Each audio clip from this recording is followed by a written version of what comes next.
Hello friends, स्वागत है आपका मेरे यूट्यूब चैनल पे। तो मेरे पास बहुत सारे सवाल आ रहे थे एक स्टॉक को लेकर जिसका नाम है पॉलिसी बाजार। रिसेंटली इसका आईपीओ आया था और आईपीओ आने के बाद इसने भैया लिस्टिंग में मचाया धमाल।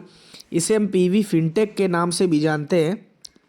लेकिन जितनी तेज़ी से ऊपर गया, कहते हैं कि जब जितनी तेज़ी से आपका ग्राफ लाइफ का भी ऊपर जाता है उतनी तेज़ी से नीचे भी आता है कई बार। ठीक है, तो वही हमारे पॉलिसी बाजार स्टॉक के साथ हो गया है।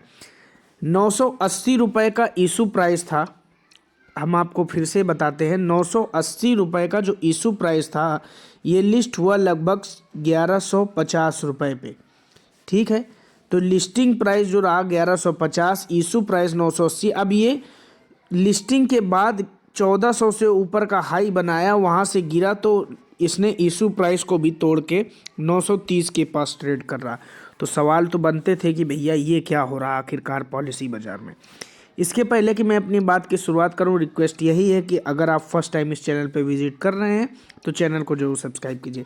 देखिए, एक मैं डेटा बताता हूं क्योंकि ये डेटा ही होता है जो कंक्लूज़न तक हमें पहुंचाता है। वो डेटा ये है कि इंडिया में 2015 में ऑनलाइन इंश्योरेंस का जो मार्केट था वो 0.1% था।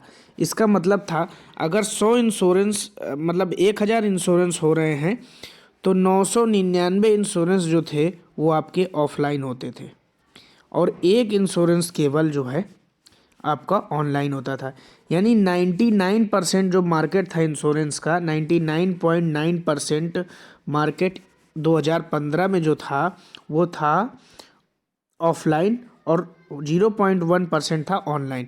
2020 में ये हो गया भैया 4% ऑनलाइन और 96% ऑफलाइन। एक रिसर्च के मुताबिक 2025 में आपको 20% ऑनलाइन इंश्योरेंस मिल जाएंगे, 80% ऑफलाइन। यूरोप में जो ऑनलाइन इंश्योरेंस और यूरोप में जो इंश्योरेंस होते हैं वो लगभग 85% लोगों के इंश्योरेंस होते हैं। इंडिया में केवल 3% ऐसे लोग हैं जो इंश्योरेंस कराते हैं। ये डेटा इसलिए बताया कि आपको पता चल जाए कि ग्रोथ की कितनी ज़्यादा अपॉर्चुनिटी है इस सेक्टर में। लेकिन ये सिर्फ डेटा है। ठीक है, अब चलिए हम बात करते हैं पॉलिसी बाजार की, कुछ डेटा की। जैसे 980 रुपये में आया, आज 930 में है। 1150 में लिस्ट हुआ था, 1400 के ऊपर का हाई बनाया था, लेकिन वहाँ पर रेजिस्टेंस नहीं दिखा पाया, भारी गिरावट। कंपनी लॉस में चल रही, कोई बात नहीं, लेकिन आगे इस सेक्टर में उस कंपनी के लिए मेरा जो पॉइंट ऑफ व्यू है कि खरीद दो और भूल जाओ। देखिए, अब ये एक बात है कि why legacy insurance brands are logging off from the online markets.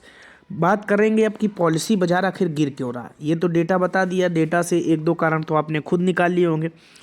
लेकिन कुछ लेगेसी कंपनियां हैं, जैसे एग्जांपल के तौर पे मैं बताऊं एचडीएफसी एर्गो, जो अच्छा पॉलिसी बाजार एक प्लेटफॉर्म है जहाँ पर जाके मल्टीपल कंपनियाँ, चाहे से लिम्बॉर्ड हो, एसबीआई लाइफ इंश्योरेंस हो, एचडीएफसी एर्गो हो, या कोई भी इंश्योरेंस की कंपनी, इंडिया इंश्योरेंस, वहाँ से जाके आप इंश्योरेंस परचेस कर सकते हैं ऑनलाइन कंपेयर करके, जो भी आपको सस्ता दे रहा, अच्छा दे रहा। ठीक है, तो अब जो लेगेसी ब्रांड्स है, जैसे बात करेंगे एचडीएफसी एर्गो, तो वो अपने आप पे सेल्फ डिपेंडेंट हो गई। क्या वो हो गया ना कि अब सेल्फ डिपेंडेंट हो रहा है इंडिया, तो उसी तरीके से ये कंपनीज भी क्या कर रही, अपना ही ऑनलाइन प्लेटफॉर्म लॉन्च कर रही हैं और इस पॉलिसी बाजार प्लेटफॉर्म से एग्जिट कर रहे हैं। मुझे सबसे बड़ा कारण गिरावट का यही समझ में आता है कि पॉलिसी बाजार में गिरावट, जो ये लेगेसी ब्रांड्स जो हैं एग्जिट मार रही हैं यहाँ से। यही आप देखिए यहाँ पर जो आर्टिकल छपा हुआ, why legacy insurance brands are logging off from the online marketplaces. तो ये आपको आसानी से नहीं मिलेगा क्योंकि ये 6 महीना पुराना आर्टिकल है, लेकिन पैसा लगाने के समय पे आपको रिसर्च तो करना चाहिए था। तो इसमें ये बात छपी कि एचडीएफसी एर्गो ने यहाँ से एग्जिट मारा है। सबके अपने अपने रीजन्स हो सकते हैं, लेकिन इसका कोई कंपैरिजन नहीं है कि सब अलग अलग खोल लेंगे। तब भी पेटीएम मनी से पैसा लगाते हैं हम, क्यों लगाते हैं? क्योंकि एक ही जगह पर हमें सारा डेटा देखने को मिल जाएगा, सारा इंश्योरेंस देखने को मिल जाएगा। सिमिलरली पॉलिसी बाजार प्लेटफॉर्म भी है, तो इसका मतलब ये है कि कोई भी अपना प्लेटफॉर्म खुद का लॉन्च करेगा, लेकिन इस प्लेटफॉर्म से फिलहाल कंपैरिजन नहीं कर पाएगा, क्योंकि आप कंपेयर करने ही तो जाओगे। तो क्या एचडीएफसी को अपने आप को नीचा दिखाएगा अपने प्लेटफॉर्म पे आईसीआईसीआई लंबॉर्ड या एसबीआई लाइफ इंश्योरेंस से? नहीं। तो इसका मतलब ये है कि पॉलिसी बाजार प्लेटफॉर्म में इनको आज नहीं तो कल वापस से आना ही पड़ेगा। अगर इनको अपने इंश्योरेंसेस बेचने हैं ज़्यादा मात्रा में तो इनकी गरज होगी तो आएंगे, ये मैं आपको कहना चाहता हूँ।